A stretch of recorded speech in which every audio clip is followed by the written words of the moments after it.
Jagityal, Department of Botany, Women Empowerment Cell, and Department of NSS, and Grievance Cell is going to organize the 10th National Webinar on Yoga for Healthy Life on the occasion of International Yoga Day, June 21st.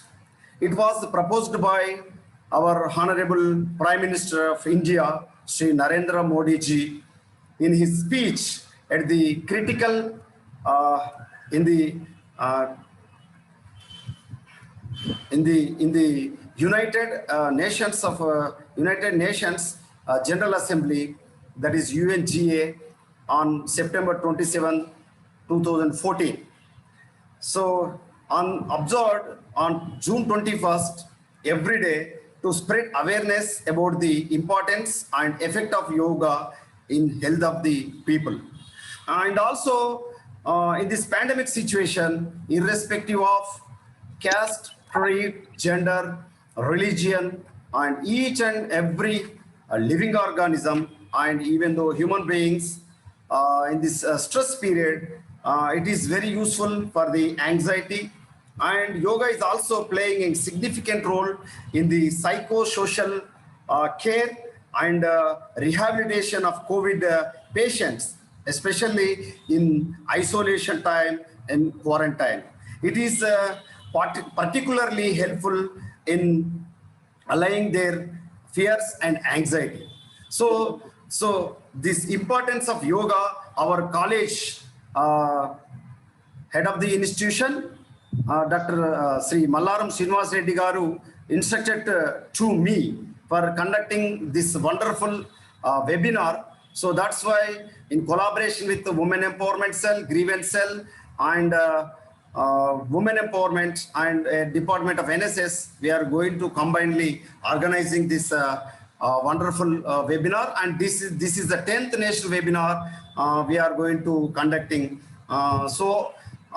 We would like to invite all the dignitaries of different states, and also the keynote speaker, eminent keynote speaker, Dr. Mamidala Issari Sir Garu, Assistant Professor, Chairperson, Board of Studies, Department of Zoology, Kakatiya University, Warangal, and Vice Principal Madam Garu, Dr. Harjot Kaur Madam Garu, Dr. Masroor Sultana Madam Garu, IQAC Coordinator, Dr. Harjot Kaur Madam Garu, and Head Department of Zoology, Dr. A. Jyoti Lakshmi Madam Garu, and Women Empowerment Cell Coordinator and co-convener of this national webinar, Srimati T. Swaruparani Madam Garu, Assistant Professor, Department of Mathematics and in charge of Computer Science, and G. Manasa Madam Garu, Assistant Professor of Chemistry Department, in charge Grievance Cell, wholeheartedly welcoming you, and all the teaching staff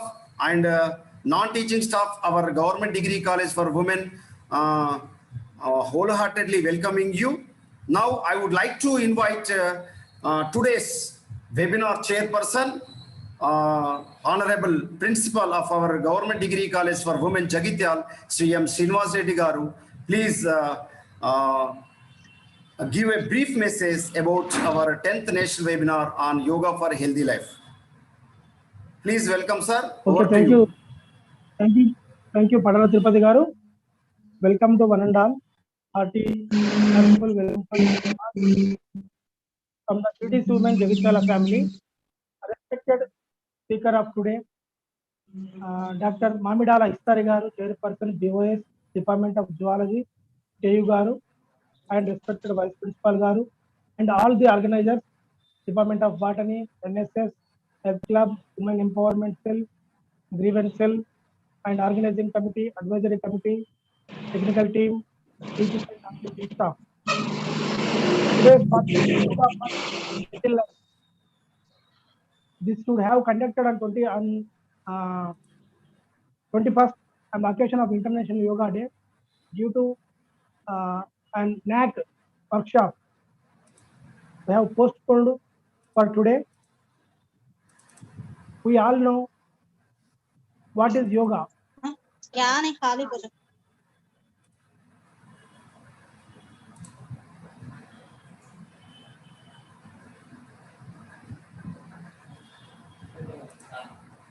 Sir, please unmute yourself.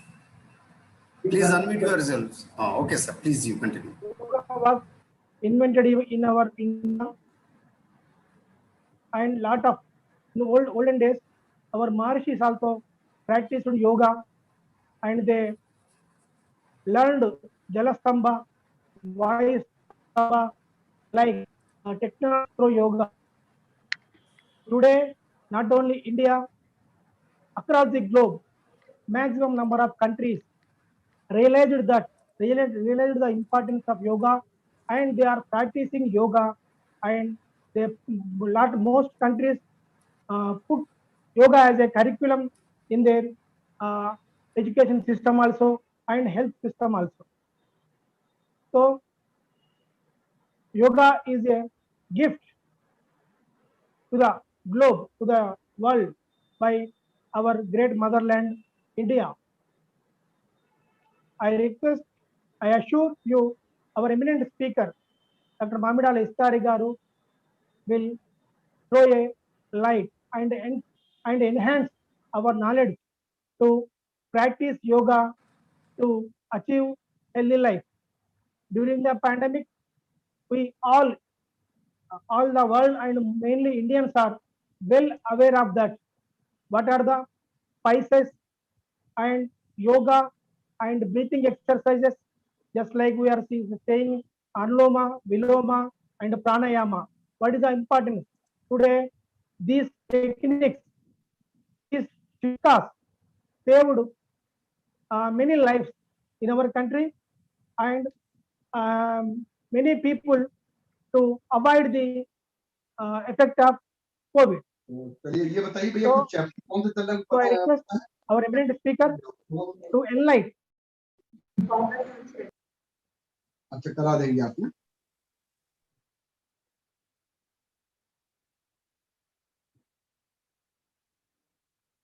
Please unmute yourself, sir. Once again.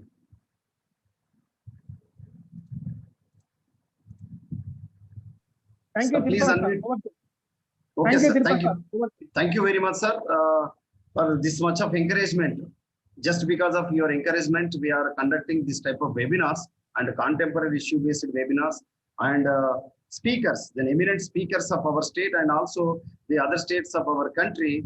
We are invited them, and we have to imbibe the knowledge from them, and also they transform the knowledge among the various universities and various degree colleges, faculty members, and also the participants. So thank you very much for your continuous encouragement and motivating for conducting this type of webinars, workshops, certificate course, and MOUs linkages. So that's why we are wholeheartedly thankful to you, sir, because of your the foregoing nature and forward nature, and the development of and the upliftment of the students, and also the development of our institution. So we are going to conducting this type of webinars just because of your encouragement, sir. We are wholeheartedly thankful to you, sir. Thank you very much for your kind words regarding of this national webinar. Thank you very much, sir. Now, I would like to invite our young and dynamic Vice Principal, Dr. Masroor Sultana Madam Gaur, Assistant Professor, Department of Urdu. Please welcome, Madam, wholeheartedly welcoming you, and share your motivational and lovable words regarding of this national webinar. Wholeheartedly welcoming you, Madam. Thank you, Dr. Masroor Sultana Madam Gaur. Over to you, Madam. Thank you, Dilpati sir. Am I audible, sir? Yeah, you are audible. Okay, fine.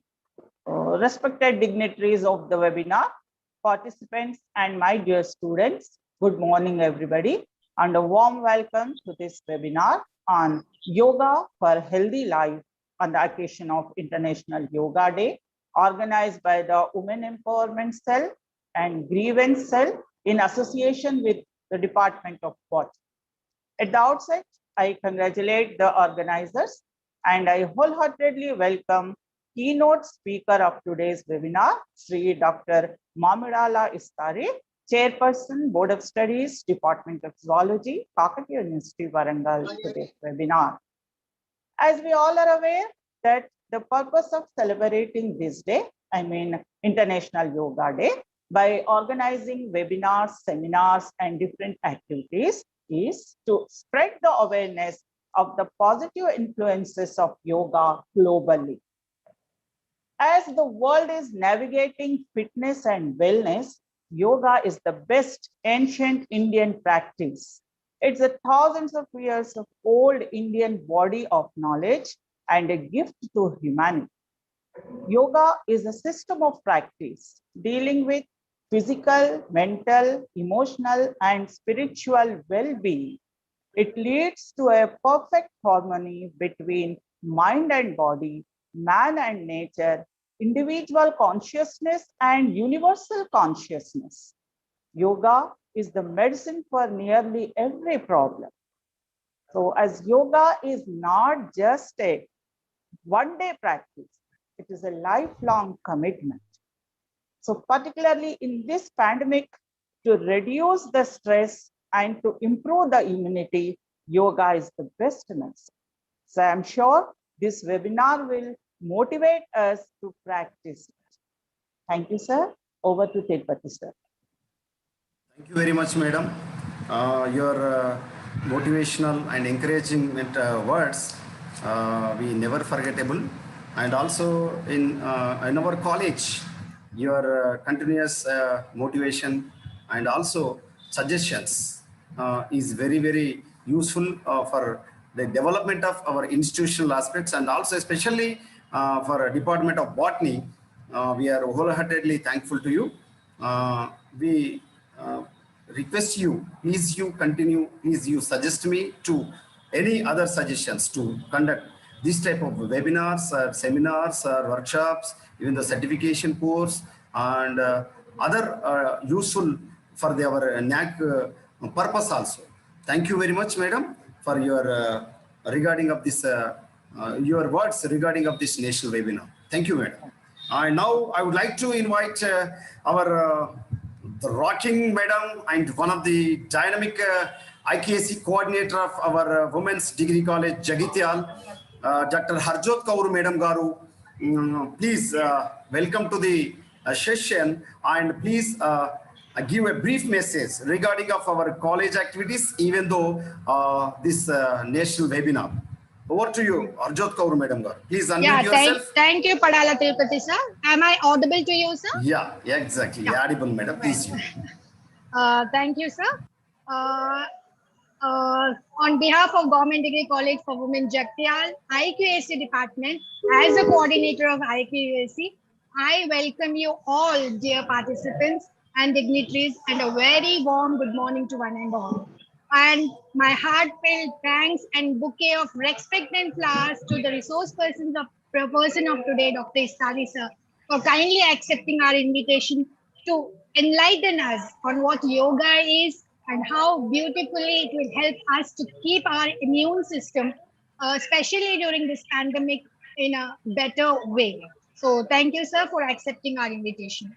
The IQAC department will always look for the vision, mission, and the objectives of our institution to move parallelly so that every activity which we are doing in our college should reach the success of, or the pinnacle of success in upgrading the quality in higher education institution.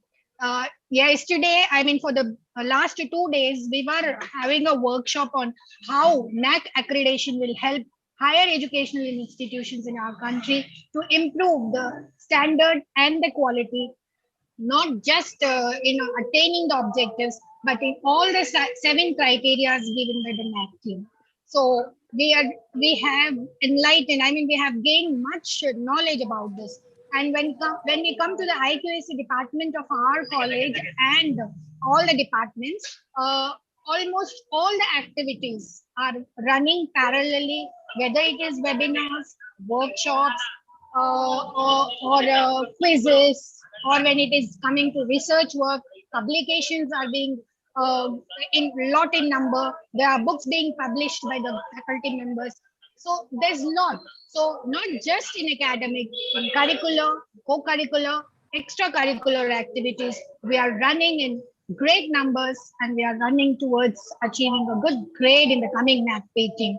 So we are about to face this team, and with the help of all the team members, my family members of GDC Women's Jagtial, I definitely, I mean, with the team, I'll definitely go with it. I'll take up this challenge and will definitely get a new grade and with a very good CGPA. And before I conclude, I just want to say yes, yoga is the day by which we have to know, because practically I have seen my mother-in-law when the Ramdev Babaji was during his what I can say is initial times. He has introduced this Anlom Vilom and Kapalbhati. With that, no, she has come up with a good life, and the doctors who have said that she lived for only 3 months, she had lived for 6 full years with so happiness and all. So I really appreciate the things the yoga do to our body. Hats off to the yoga team and all who are bringing in awareness about this yoga to all of us. So I really appreciate, and I congratulate the team of Department of Botany and the Grievance Cell and the Women Empowerment Cell who has taken this initiative to host this national webinar on healthy yoga for healthy life. Thank you. Thank you very much for giving me this opportunity to share my views about IQAC and my team. Thank you very much, sir. I'm just signing off. I may not be continuing it because I am little busy with this because I may be losing the very great opportunity of hearing this Karisa today because it's my very close relative whose family member is getting married today. So just spare me for this webinar, but definitely I'll be looking forward to hear this Karisa in the coming webinars. So thank you very much, sir. I'm signing off. Thank you. Thank you, madam. During this time, your busy schedule, you are on leave, but for your curiosity, your attentive and encouragement. So this is enough for the best example how to motivate our works regarding of our NAC. So during IQAC coordinatorship of Dr. Harjot Kaur madam and the Government Degree College for Women is moved from tortoise to the lion movement, the lion movement. So the work is speed up just because of your encouragement words. And also thankful to you for your continuation support.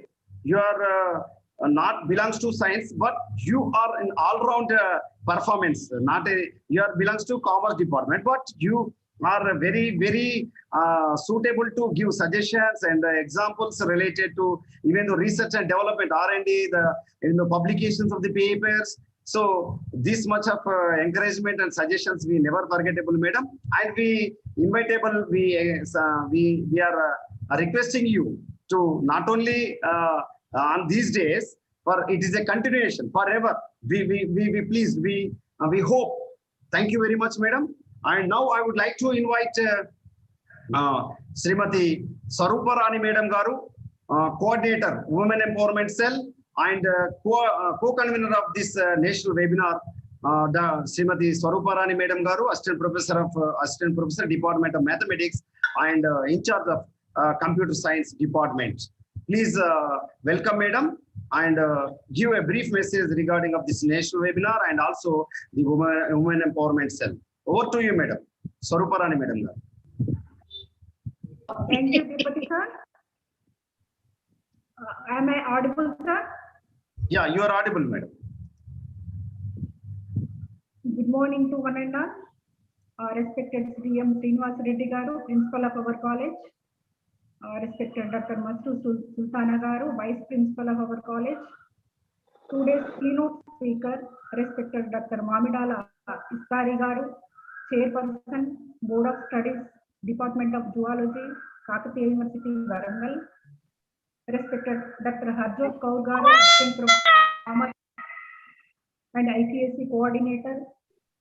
Respected Sri Padala Tirupati Garu, Head Department of Botany, GDC Women Jagtial. and convener of this webinar.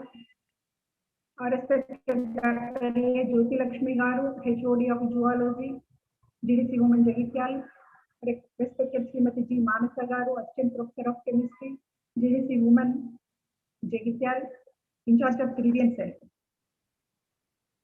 So respected all staff members, participants, and dear students, a warm welcome to this national webinar on Yoga for Healthy Life. On the occasion of International Yoga Day, we are conducting this webinar in collaboration with our college Women Empowerment Cell and the Department of Botany Grievance Cell.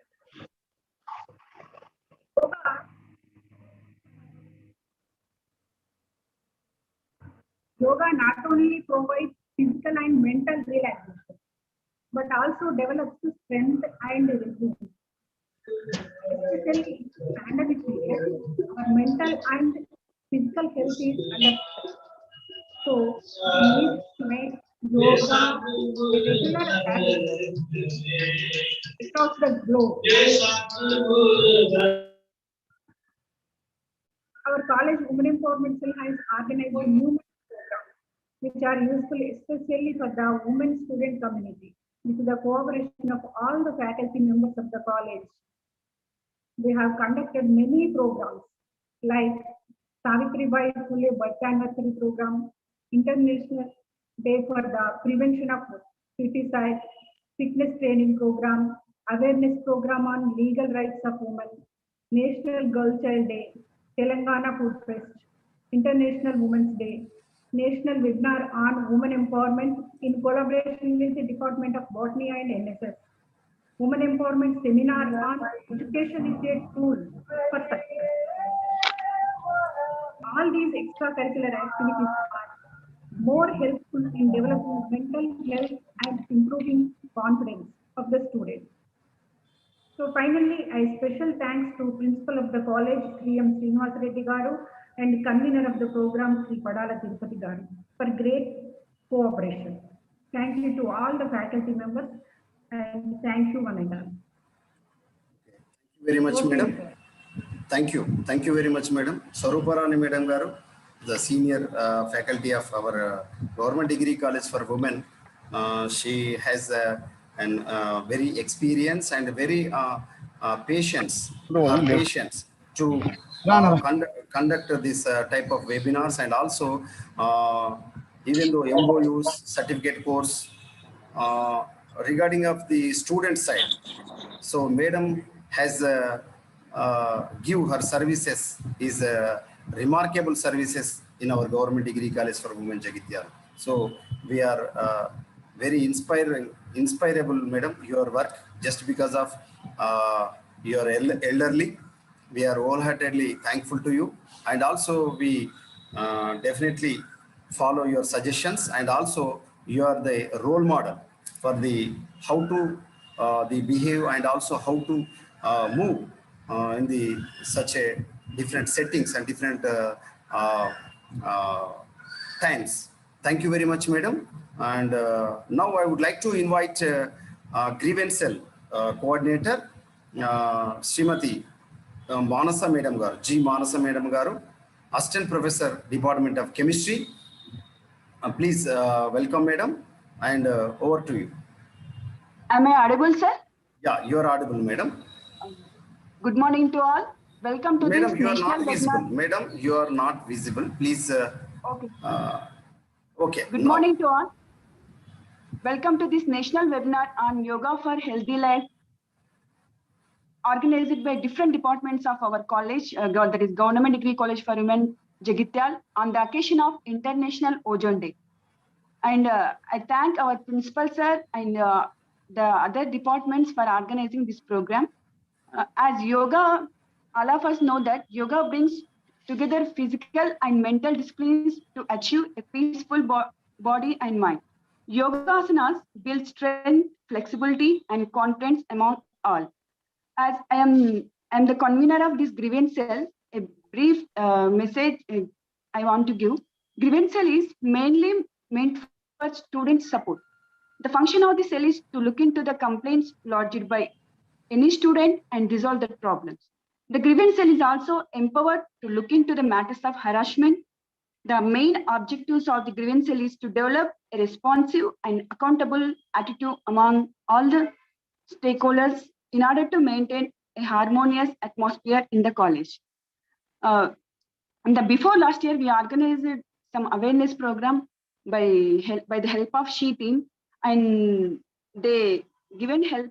They also resolved some problems raised by our college girls. And thank you for giving this opportunity.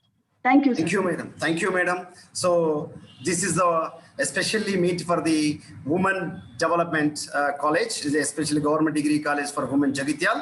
So majority of the students, the most of the students, they are came over from the rural background. So that's why their support services and the other activities of our colleges is very remarkable. Swaruparani Madam Garu and Manasa Madam Garu, both of they are going to combinedly promote the students' welfare and also the health ground also. So all round development is just because of both of their in the looking forward of the students. So we are very thankful to you, madam, Manasa Madam Garu and Swaruparani Madam Garu, co-conveners of today's webinar.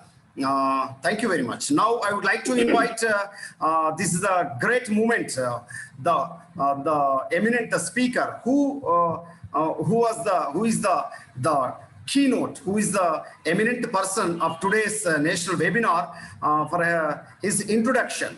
So this is a wonderful and memorable session. I would like to invite Dr. Arram Jyoti Lakshmi Madam Garu, Assistant Professor, Head Department of Zoology, Government Degree College for Women, Jagityal. Please, Madam, welcome and give an excellent introduction about our today's keynote speaker, Dr. Mamidala Istari Garu. Please, over to you, Madam. Thank you, sir. Thank you, sir, Padala Tirupati, sir, for giving this opportunity. Good morning to all. On behalf of JDC Women Jagityal, I welcome all the participants to this 10th National Webinar on Yoga for Healthy Life on the occasion of 7th International Yoga Day 2021, which is organized by Women Empowerment Cell, Grievance Cell, and Department of Botany of our college. At the outset, I congratulate all these three departments and Padala Tirupati Garu, who is the convener of this webinar, for organizing such a nice program today. So we are all aware that all are facing physical, physiological, and stress problems during this pandemic time. And we also know that yoga helps in keeping physical, mental health and developing great sense of self-discipline and self-awareness. In this context, it is a necessary attempt to have a lecture on yoga which makes ourselves healthy. I appreciate Botany Department, that's Padala Tirupati Garu, and Women Empowerment Cell, Grievance Cell for organizing today's webinar.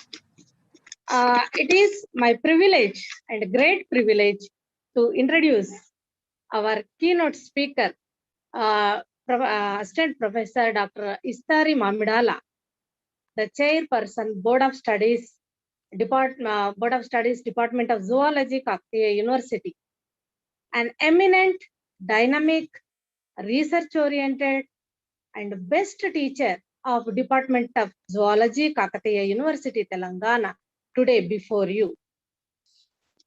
Totally, Dr. Istari sir is the student of Kakatiya University. He is graduated under KU and did his PG in KU and PhD also. So he is a great alumni of Kakatiya University. And Istari sir has a great profile to introduce before you. And it takes much time also because a very lengthy profile he has and great achievements during his course of profession. So I will take a few important occasions to present before you. And I will first go to the awards and honors for our keynote speaker. Mr. Sir has entered the Kakatiya University as Assistant Professor of Zoology in 2007. He did his PDF in University of West Georgia, USA, and he has bagged many awards and honors during his course of professional life. A few I will bring. So first in 2017, he has achieved Fellow of Zoological Society and Netherlands. He has awarded the award from Society of Zoological Society Netherlands. And in 2016, he achieved a Fellow US Canada Research Academy USA, and he has got the award of Fellow of International Association of Science Impact in 2015. And also in 2015, he has achieved American Radio labeled Young Scientist Award from Shiona, Boston, USA. So he has achieved large number of international awards and also some national awards.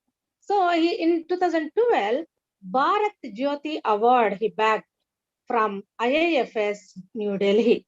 And in 2011, Bharat Shiksha Ratna Award also from Global Society for Health and Educational Growth, New Delhi, India. And in 2019, a Rapid Grant Young Investigator Award from DVJ, New Delhi of India. Okay, so not only these awards, Sir is a member in large number of societies and committees. Okay, and here I will present a few of them. He is the member Association of Scientists in Origin in America, that is USA, in 2014. He is a life member of Indian Science Congress Association, India, and he is life member Indian Society for Study of Reproduction and Fertility, Mumbai, and he is also life member Indian Society of Toxicology, Aligarh University. And Sir is editor and a member of editorial board for many international and national journals also, like International Journal of Research and Publications, United Kingdom, Journal of US-China Medical Science, Indian Journal of Biology, American Journal of Science and Medical Science, International Journal of Biotech Trends and Biotechnology, and International Journal of Science and Engineering and Research. Editor, he is editor for BioLife, International Journal of Biology and Life Sciences. Mr. Sir is also a member for many committees of international conferences, like member scientific Second International Conference on Computer Science and Logistics Engineering, and he is member for International Conference on Industrial Engineering and Management, China, and he is also member of the many other, like identification of 1 minute. He's I missed some. So he's the member of Association of Scientists of Origin. I told you now. So he's member of many international and national conferences organized. Okay. History Sir has many funded research grants also. And he did lots of research work in the Department of Zoology, Kakatiya University, during the tenure of his profession. First, I will say he has achieved, means he got UGC fund from New Delhi of rupees 22 lakhs and change. And he got a DBT project of 47,000 and in 2014. He had DST project of 21 lakhs in 2013. And he also got APCOST Hyderabad project of worth 2,20,000 in 2012. And he got a DBT project, another DBT project of 9,72,000 in 2010. And also he had UGC grant of 5 lakhs change in 2010. That means he started his wonderful projects from 2010 onwards, and I think more than some crores he funded for research. And not only these credits sir has, but also he has large number of publications. He had number of publications, nearly more than 82 publications in hand in reputed international and national journals. I think most of, when I saw the publications, most of the publications were published in international journals. So that we can say one thing, sir. Sir is not only a national person, but he is internationally a reputed personality, I can say. So I can present only few publications, recent publications here. A few recent publications are a publication on identification of clinically approved medicines against main protease of SARS-CoV-2, a causative agent of COVID-19. So it is very, very excellent publication, sir, because we are all suffering and we are focusing on COVID-19. And you are doing in current research. That means you are having the current research and you are giving publications in current problems and current situations. So this is very important publication, and it is published in International Journal of Life Science and Pharma. Next one is evaluation of androgoldinrole and its indole amine 2,3 dioxinase inhibition potential and attendant molecular mechanism against STZ induced diabetic rats. So it is published in Saudi Journal of Biological Sciences in 2020. So I can give some other journals, publications in journals of 2020 only I am taking. Identification of inhibitors as potential therapeutics targeting SARS-CoV-2. The peptidase, SARS-CoV-2 peptidase, this is. That is published in Asian Journal of Microbiology, Biotechnology and Environmental Science. So another one is identification of inhibitors as a potential therapeutics targeting SARS-CoV-2. Just I told you, no? Evaluation studies of novel amide and ether conjugates of 2,3-diaryl 1,3-thiodolzal 4,1 journal, and it is published in Journal of Heterocyclic Chemistry. Not only in journals, sir has published. These are the few. I am taking only international journals only. I presented here up to 2020 only. So he has published in 1918 and all the years. Okay. Not only in journals, sir also published more than 60 research papers in seminars and seminar proceedings, and also the conferences in the he attended. Sir, and not only all these publications, but he wrote the books. He wrote the chapters in many reputed books also. Sir is also the author for books and chapters, like I can give one or two examples, like cell structure and molecular diagnostic techniques. This is one. And principles of biochemistry and metabolism, and 4 other books. And the great achievement, the highest level of research is getting the patent. So we are very fortunate to have you, sir. You, sir, has the patent on a terpenoid with HIV-1 reverse transcriptase inhibition. In 2019, he got the patent. So we are very, very lucky to have you, sir, today. Sir also attended as the invited speaker for many conferences, and the important one I saw was from AIIMS Delhi. And he attended a number of national, international seminars and conferences. A large list is there. And also he organized workshops and training courses from the Department of Zoology, his parent department of Kakatiya University. But he has given 9 PhDs to good scholars, I think, from his own. So it is a great time, sir, to have you today.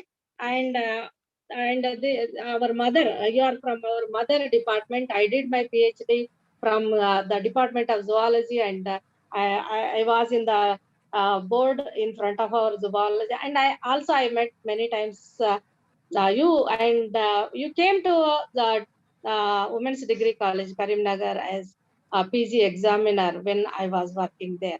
And very happy to see you, sir. And we are all waiting for your presentation on yoga. A different angle from you, we are looking for. Thank you, sir, for accepting our invitation. It is over to you, Padal Tirupati. Thank you very much, madam. So wonderful introduction about our today's keynote speaker.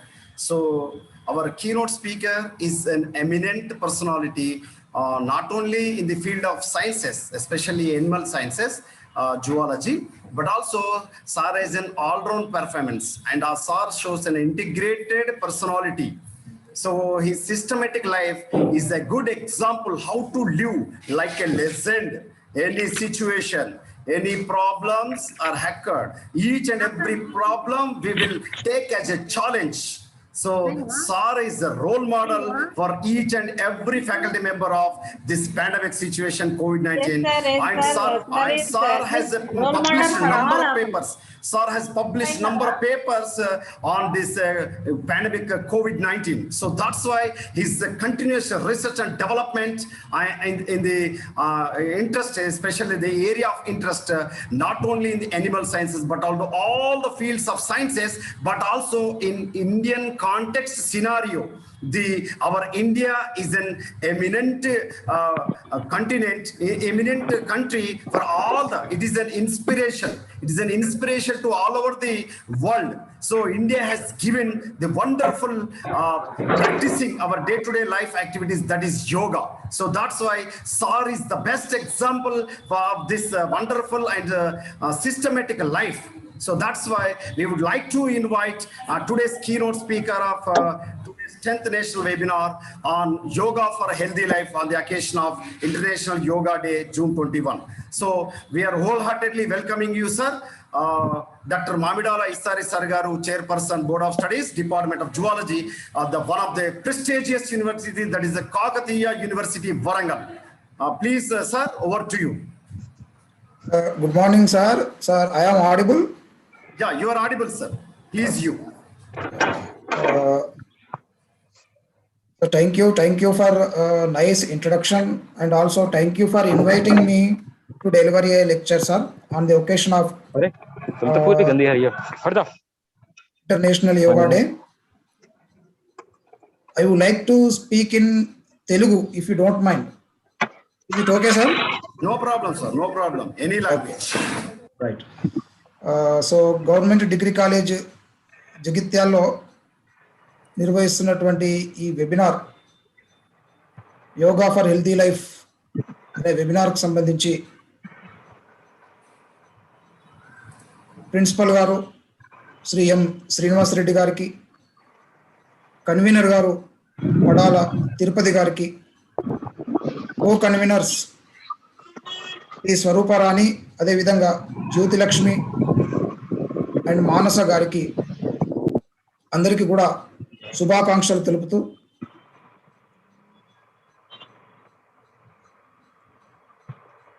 ప్రస్తుత పరిస్థితిలో మనమందరం కూడా ఒక pandemic సిచ్యువేషన్ను ఎదుర్కొంటున్నాం. ఈ pandemic situation అంటే మనందరం కూడా దాదాపుగా ఒక 2 సంవత్సరాల కాలం నుంచి కూడా మొదటి వేవ్ పూర్తయిపోయి రెండవ వేవ్ ప్రారంభమవుతుంది. రెండవ వేవ్ కూడా పూర్తయినటువంటి సందర్భం ఇది. ఈ సిచ్యువేషన్లో చాలా స్ట్రెస్గా ఫీల్ అవుతూ మన యొక్క కాలేజీలో, అకాడమిక్ లైఫ్లో కూడా, మన కుటుంబ లైఫ్లో కూడా, సామాజిక జీవనంలో కూడా ఒడిదుడుకులను ఎదుర్కొంటూ మనం జీవితాన్ని కొనసాగిస్తుంది. ప్రపంచానికి యోగాను అందించినటువంటి దేశము ప్రపంచంలో ఏదైనా ఉంది అని అంటే అది మన భారతదేశం అని మనం చెప్పుకోక తప్పదు. అది మనం గర్వంగా చెప్పుకోవాల్సినటువంటి విషయం.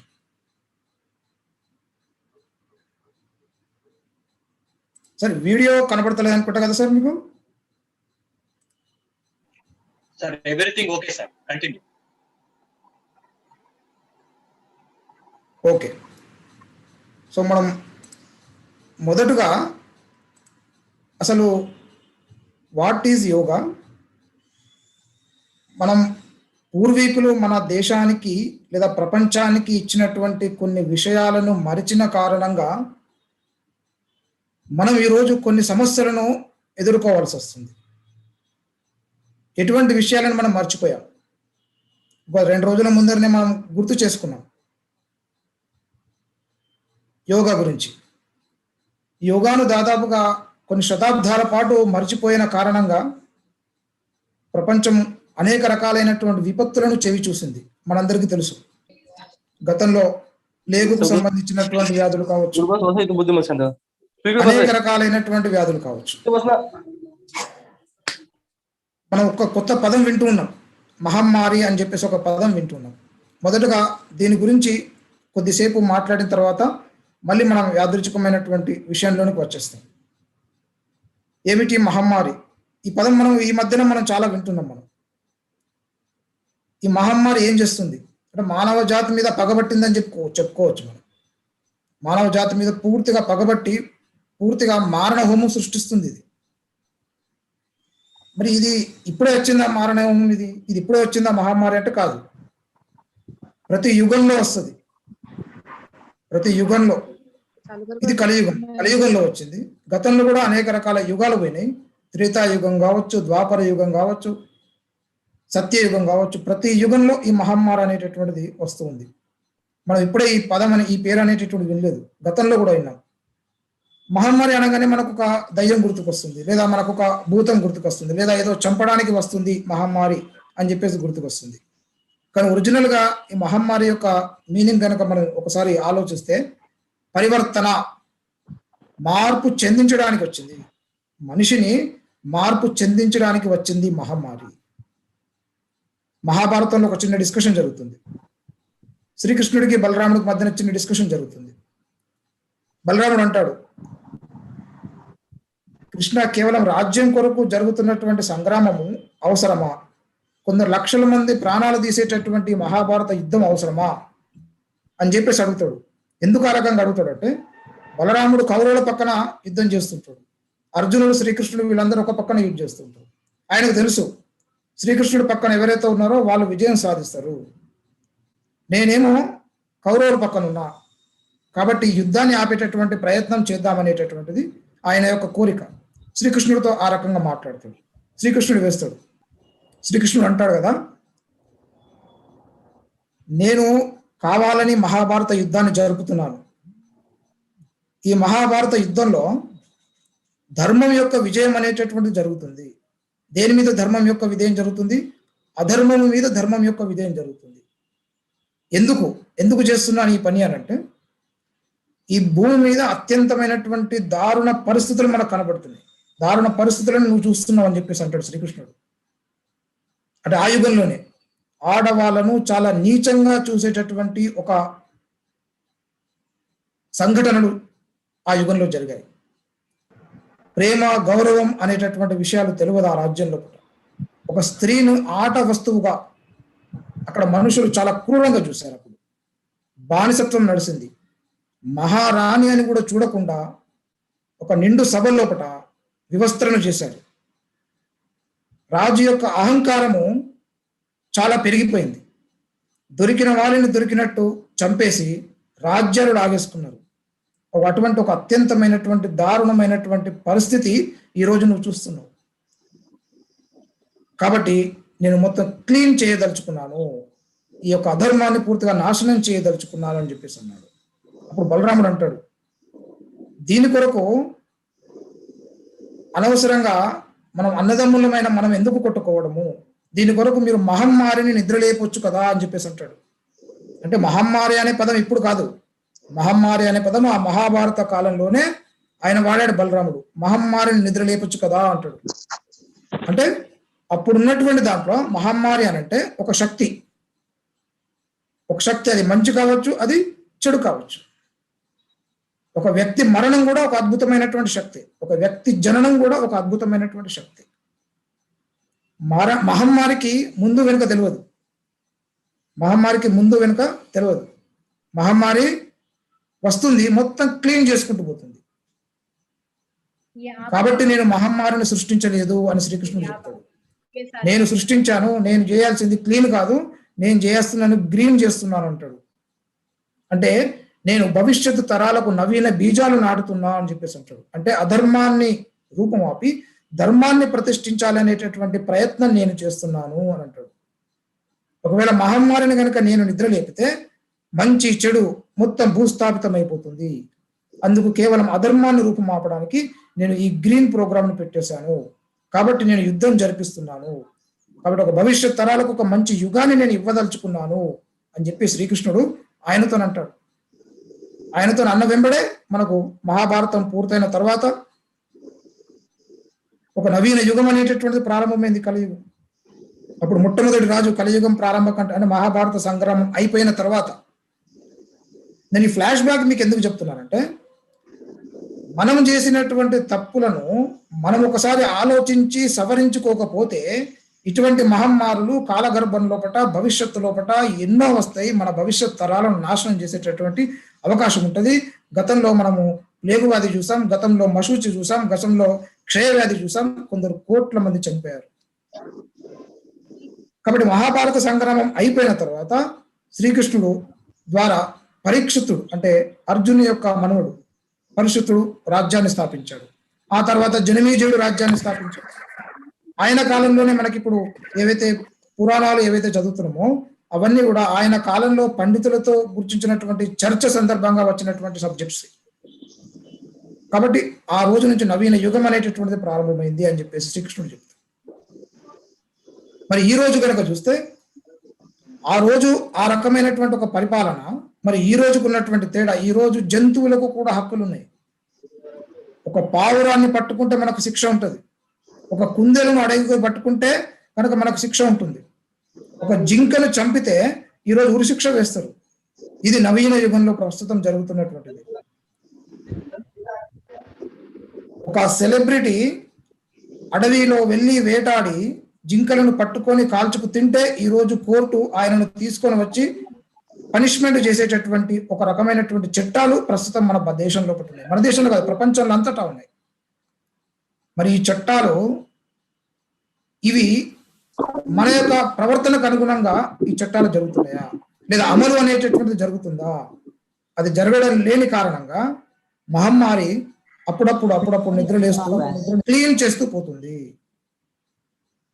ఒకసారి ప్లేగ్ రూపంలో వచ్చింది, ఒకసారి చికెన్ పాక్స్ రూపంలో వచ్చింది. చరిత్రను గమనిస్తే దాదాపుగా 30-40 సంవత్సరాలకు ఒక్కొక్కసారి ఇటువంటి మహమ్మారి వస్తూనే ఉంది, లక్షల ప్రాణాలను తీసుకొని వెళ్తూనే ఉంది. కాబట్టి ఏ మహమ్మారి వచ్చినా కూడా అది ఎక్కడి నుంచి వచ్చింది, దాని మూలమేంది, సైంటిస్టులుగా మనము, చదువుకునేటటువంటి వాళ్ళగా మనము, చదువు చెప్పేటటువంటి వాళ్ళగా మనము ఆలోచిస్తే ప్రతి రోగము ప్రతి వ్యాధి జంతువుల నుంచి వచ్చింది. గుర్తుపెట్టి దాదాపుగా ఉన్నటువంటి వ్యాధుల్లో 92% వ్యాధులన్నీ కూడా జంతువుల నుంచి వచ్చినటువంటి వ్యాధులే. మరి ఇంత వచ్చినటువంటి మహమ్మారి జంతువులు ఏమైనా చనిపోయా? మహమ్మారి వచ్చి చనిపోలేదు. కారణం ఆలోచించాలి. ఎందుకు మరి జంతువులు ఎందుకు చనిపోలేదు అంటే సృష్టి ఏం చెప్తుంది అంటే, నువ్వు జీవించు, ఇంకొకరి జీవనానికి అవకాశం ఇవ్వు అని చెప్తుంది.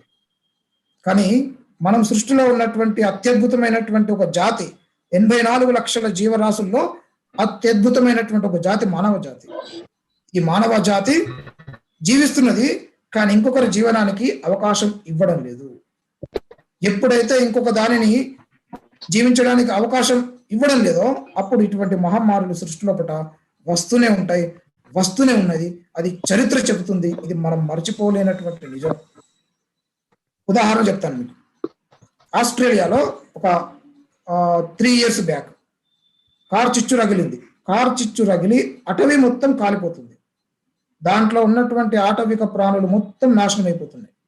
ఒంటెలు కావచ్చు, కంగారులు కావచ్చు, ఇలాంటి ఆటవిక ప్రాణులు నాశనం అయిపోతున్నాయి.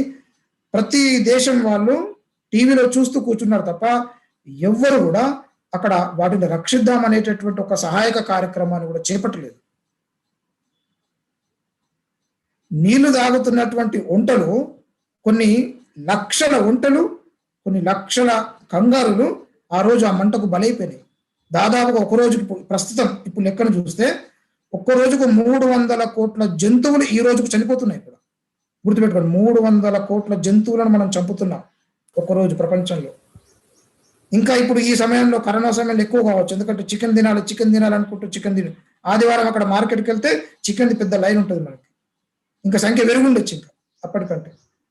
తోలు కోసం కావచ్చు, మాంసం కొరకు కావచ్చు. పామును బ్రతికుండంగానే దాని యొక్క చర్మాన్ని ఒలుస్తారు, ఎందుకంటే చనిపోతే దాని యొక్క చర్మం బయటకు రాదు. బతికుండంగానే నిలువుగా కోసి చర్మాన్ని ఒలిస్తే మనం చెప్పులు కానీ ఇతర లెదర్ వస్తువులను మనం తయారు చేసుకుంటున్నాం. లేటెస్ట్ లెదర్ వస్తువులు అని చెప్పేసి మనం వాడుతున్నాం వాటిని. మీరు ఒకసారి బ్యాక్ ఆలోచించుకుంటే, ఎవరన్నా గ్రామీణ ప్రాంతాల్లో ఉన్నటువంటి వాళ్ళు ఉంటే మీ ఊళ్ళలో చెరువులు చూశారు మీరు. ఒక 10-20 సంవత్సరాల క్రితం మనం చెరువుల్లో మంచిగా స్నానం చేసేటట్టు వాళ్ళు. అది మరి ఇప్పుడు వెళ్ళి ఆ చెరువులను ఒకసారి చూస్తే స్నానం చేయడానికి ఆ చెరువులు అనువుగా ఉన్నాయో ఒకసారి ఆలోచించండి. నదులన్నీ పూర్తిగా మురుగునీటితో నిండిపోయినాయి. అటువంటి పరిస్థితి మనకి ఇప్పుడు కనబడుతుంది. అంటే ఏవైతే మన భారతదేశంలో జీవనదులు అని అన్నామో, ఏ జీవనదుల మూలంగా ఈ భారతదేశానికి అస్తిత్వం అనేటటువంటిది వచ్చిందో ఆ జీవనదులన్నీ పూర్తిగా మురికి కుంపలు అయిపోయినాయి ఇప్పుడు ప్రస్తుతం. గ్రానైట్ కొరకు మన ఇళ్లలో మనం పాలిష్ రాయి గ్రానైట్ వాడడానికి మనం ఒక కొండల్ని పలగొట్టేస్తున్నాం. పలగొట్టేసి అక్కడి నుంచి గ్రానైట్ తీసుకొని వస్తున్నాం. భూమి లోపల తవ్వి అక్కడ నుంచి భూమి పొరలు సున్నపురాయిని తీస్తున్నాం. అంటే ఏం చేస్తున్నాం? మనం ప్రకృతిని మనం నాశనం చేస్తున్నాం. మనల్ని కాపాడడానికి ఏమో ప్రకృతి పెరుగుతుంటే ఆ ప్రకృతిని మనం నాశనం చేస్తున్నాం. ఆ నాశనం చేసినటువంటి కారణంగా భూమి ఈరోజు తన యొక్క అస్తిత్వాన్ని కోల్పోతుంది, తన యొక్క బ్యాలెన్స్ను కోల్పోతుంది. దాని కారణంగానే భూకంపాలు రావచ్చు, దాని కారణంగానే ఇప్పుడు మన ఇంతకుముందు చెన్నైలో వచ్చినటువంటి సునామీ కావచ్చు. ఇవన్నీ కూడా ఇప్పుడున్నటువంటి పరిస్థితులు మనం పక్షుల కొరకు మన ఇంటి ముందర ఎవరైనా నీళ్లు పెడుతున్నామా? జంతువుల కొరకు ఎవరైనా మనం నీళ్లు పెడుతున్నామా? పెట్టట్లేదు. గతంలో ఒక 20 సంవత్సరాలు 30 సంవత్సరాల క్రితం చూసుకుంటే గ్రామీణ ప్రాంతాల్లో ప్రతి ఇంటి ముందు ఒక తొట్టలో నీళ్లు పెట్టేటటువంటి వాళ్ళు. పక్షులు దాహంతో వస్తే అక్కడ నుంచి తాగిపోతాయి అని చెప్పేసి. ఈరోజు అడవుల్లో స్వేచ్ఛగా తిరిగేటటువంటి జంతువులను మనం చంపేస్తున్నాం, వేటాడుతున్నాం. మరి వారికి శిక్ష పడుతుందా? మనకు తెలుసు ఎందరి మందికి శిక్ష పడ్డదు. ఈరోజు మనం వాడుతున్నాం టెలిఫోన్స్. ఈ రేడియేషన్ కారణంగా ఎన్నో రకాలైనటువంటి పక్షి జాతులు అంతరించిపోతున్నాయి. ఈ మధ్యలో సినిమా కూడా వచ్చింది, ఇది రోబో అనుకుంటా. ఆ సినిమాలో కూడా క్లియర్గా చూపెడతారు. కాబట్టి కొన్ని 2.0 రైట్ 2.0 రోబో కాదు 2.0 రేడియేషన్ వలన కొన్ని అరుదు జాతికి చెందినటువంటి పక్షి జాతులు, మానవునికి మేలు చేసేటటువంటి పక్షి జాతులు అంతరించిపోతున్నాయి. మరి వాటి లోపల అవి మన జీవనంలో ఏటువంటి జోక్యం కలిగించుకోలేదు. మనం వాటి యొక్క జీవనంలో జోక్యం కలిగించుకున్నాం. మన ఇంటికి పాము వస్తే మనం చంపేస్తాం, భయపడిపోతాం. మన ఇంటికి గబ్బిలాలు వస్తే మనం ఇల్లీదులు వాడిపోతాం. ఎందుకు వాటిని చంపడం? ఎందుకు? వాటిని కొంతసేపు ఆగితే అవి వెళ్ళిపోతాయి. కానీ అవి ఉన్నటువంటి ప్లేస్లోకి మనం వచ్చి ఇల్లు కట్టుకున్నాము, మన ఇల్లుగా భావించి వాటిని చంపేస్తున్నాం. వాటికి బ్రతికేటటువంటి హక్కు లేదా ఈ ప్రపంచంలో? మనం హక్కును కల్పిస్తలేము. ఈ సృష్టిలో ప్రకృతిలో ఉన్నటువంటి పంచభూతాలను మనం నాశనం చేస్తున్నాం. కాబట్టి ప్రతి మానవుడు నీటిని నాశనం చేస్తున్నాం, భూమిని నాశనం చేస్తున్నాం, ప్లాస్టిక్ లాంటి వస్తువులు వాడుకుంటూ. మనం ఈరోజు ఒక ఇల్లుని కట్టుకోవడానికి శంకుస్థాపన చేసేటప్పుడు, పునాది వేసేటప్పుడు గడ్డపారతో మనం భూమిని కొడతాం. కొట్టేటప్పుడు మనం భూమిని క్షమించు అని చెప్పేసి వేడుకుంటాం, పూజ చేస్తాం. నేను నిన్ను గాయపరుస్తున్నాను, నన్ను క్షమించు అని చెప్పేసి పూజ చేస్తాం. అట్లా మనం భూమిని కూడా ఈరోజు మనం దేవతగా భావిస్తున్నాం. మనం భూమాత అని అంటాం. మనం నీటిని మనం గంగామాత అంటాం. అటువంటి నీటిని మనం ఎంత కాలుష్యం చేస్తున్నామో మనకు తెలుసు. అక్కడ ట్యాంక్ బండ్ మీదకి వెళ్తే మనకి ఏర్పడుతుంది. గతంలో ఒక 100 సంవత్సరాల కిందట ట్యాంక్ బండ్ నీరు హైదరాబాద్ ప్రజలందరికీ, భాగ్యనగరం ప్రజలందరికీ కూడా తాగే నీరు. ఇప్పుడు వాసన చూడడానికి కూడా పనికిరానటువంటి నీరు. నీటిని భగవంతునితో సమానంగా పిలుచుకుంటూ గంగామాత అని పిలుచుకుంటున్నాం మనం. అటువంటి నీటిని మనం కాలుష్యం చేసేసాం. చెట్లు, అడవులన్నింటినీ నరికేస్తున్నాం కలప కొరకు. ఇంట్లో దర్వాజలు, టేకు దర్వాజల కొరకు మనం కలప నరికేసేస్తున్నాం. ఒక్కొక్క చెట్టుకు ప్రాణం ఉంటుంది. జగదీష్ చంద్రబోస్ చెప్పాడు, చెట్లకు కూడా ప్రాణం ఉంటుంది అని చెప్పేసి. చెట్లు కూడా బాధ, ఆవేశాలు అనేటటువంటి చెట్లకు కూడా ఉంటుందని చెప్పేసి చెప్పాడు. మనం వాటిని చంపేస్తున్నాం. ఎక్కడుంటే ఆక్సిజన్ వస్తుంది? కొనుక్కుంటున్నాం. లక్షలు పెట్టి ఆక్సిజన్ కొనుక్కున్నాం మనం. కొన్ని రోజులు కాక 2-3 నెలల లక్షలు పెట్టి ఆక్సిజన్ కొనుక్కుంటున్నాం. ఆక్సిజన్ ఇచ్చేటటువంటి వారినేమో మనం నరికేస్తున్నాం, ఇక్కడనేమో ఆక్సిజన్ మనం కొనుక్కోవాల్సినటువంటి ఒక దుస్థితి మనకు లభించింది ఈరోజు. కాబట్టి పంచభూతాల్లో ఆట నీటిని కాలుష్యం చేస్తున్నాం, భూమిని కాలుష్యం చేస్తున్నాం. చెట్టుని మనము దేవతగా భావిస్తాం, మనం తులసిని తులసి మాత అంటాం, మనం రావిని రావి దేవుడు అని అంటే పూజిస్తాం. మనం అటువంటి పూజించడం పక్కన పెట్టి ఈరోజు మనం వాటిని శిక్షిస్తున్నాం. ఇది ప్రకృతి మానవాళి మీద ఎదురు తిరిగినటువంటి ఒక విషయం ఇది. అదే రకంగా అగ్ని ఈరోజు ఎంత ప్రజ్వలిస్తుంది, టెంపరేచర్ పెరుగుతుంది. ఎందుకు పెరుగుతుంది టెంపరేచర్?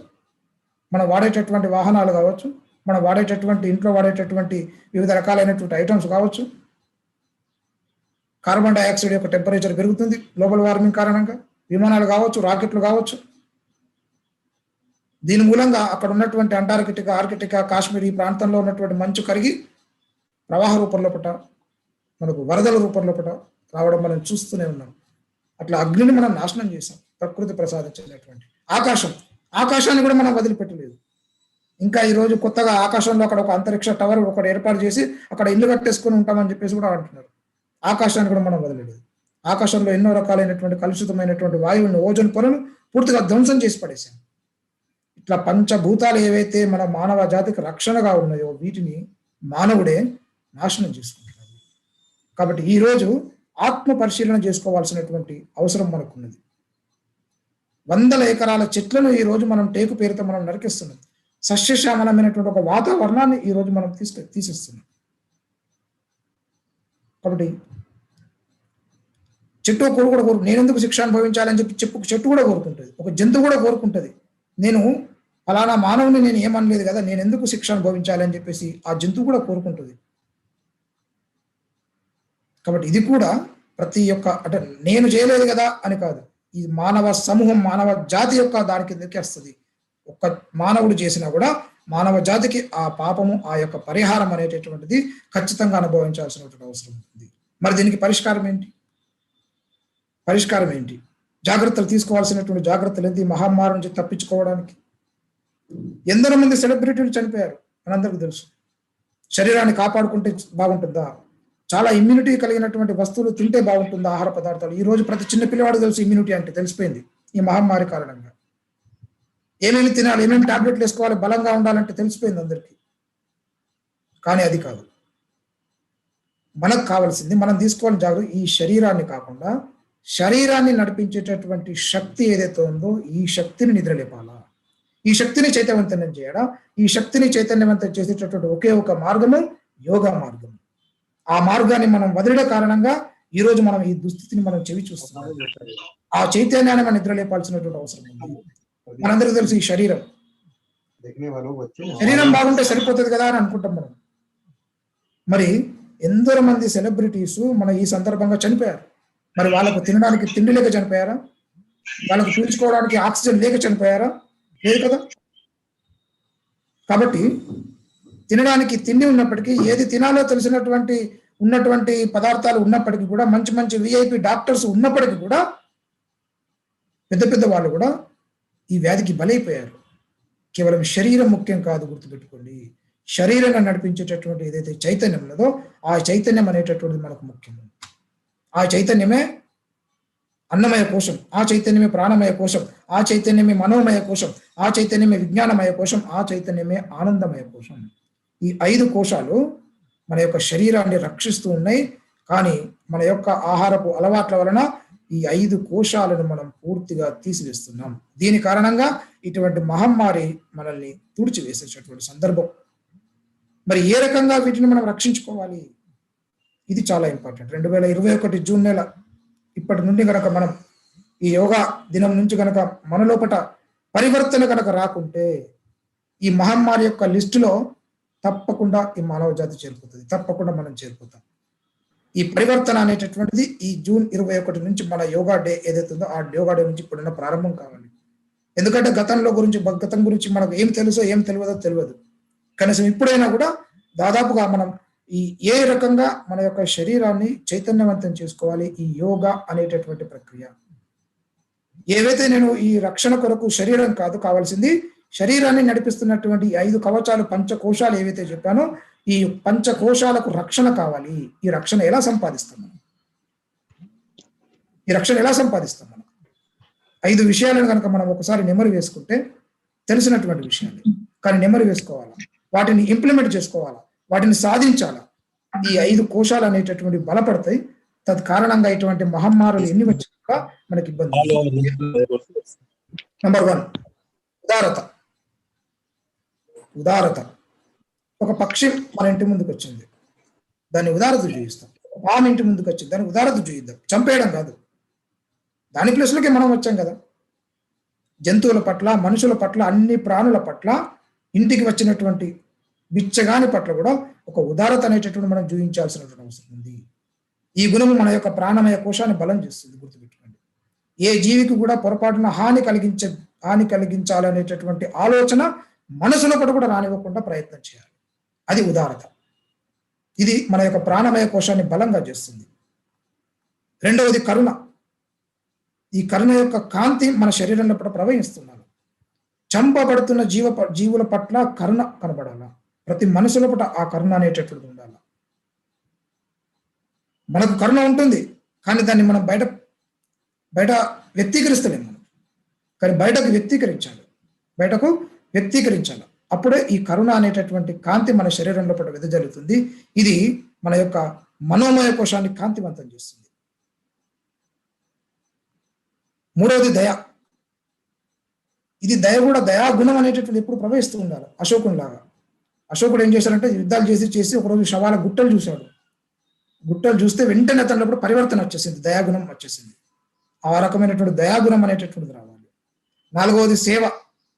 ఈ భావన ప్రతి మనిషి లోపల, ప్రతి వ్యక్తి లోపల ఉండాలి. ఉదాహరణకు మనం ఆంజనేయుని తీసుకుంటే, ఆయనకి ఎంతో శక్తి ఉన్నది, ఎంతో జ్ఞానం ఉన్నది, ఏదైనా కూడా సాధించగలగడు. అష్టసిద్ధులు ఉన్నాయి ఆయనకి. కానీ ఎప్పుడు కూడా ఆయన దుర్వినియోగం చేయలేదు.